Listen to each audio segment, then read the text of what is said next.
ఆవిడ లేని జీవితం నాకొద్దు. ఆవిడ వద్దు అన్నవాళ్ళు ఎవ్వరైనా సరే నాకు వద్దు.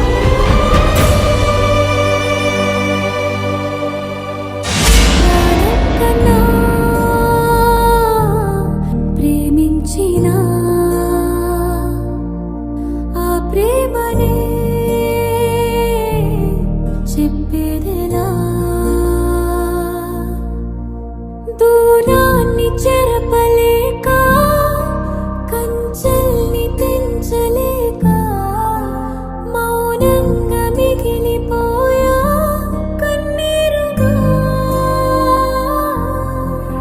నీపైన ప్రేమే నిజం, నీతో స్నేహం నిజం, నా ఊపిరి ఆగే కల ఈ బాధే నిజం.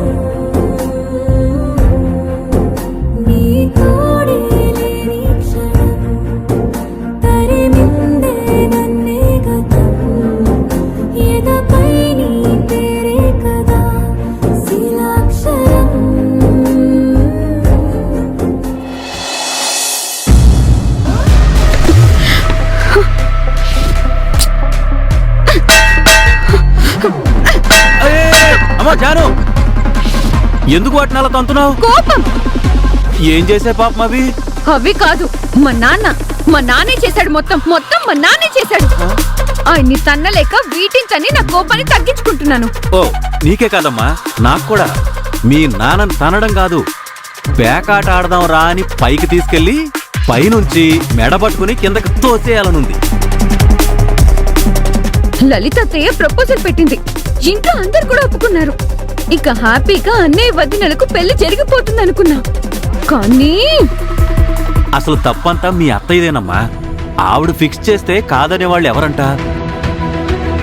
అది మానేసి ఫైనల్ నిర్ణయం అబ్బాయి తండ్రిదే అని మీ నాన్నకి పెద్ద పేటేసింది. ఆయనేం చేశాడు?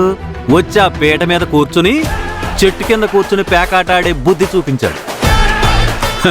ఎప్పుడో ఒకసారి దొరుకుతాడు, అప్పుడు చెప్తాను.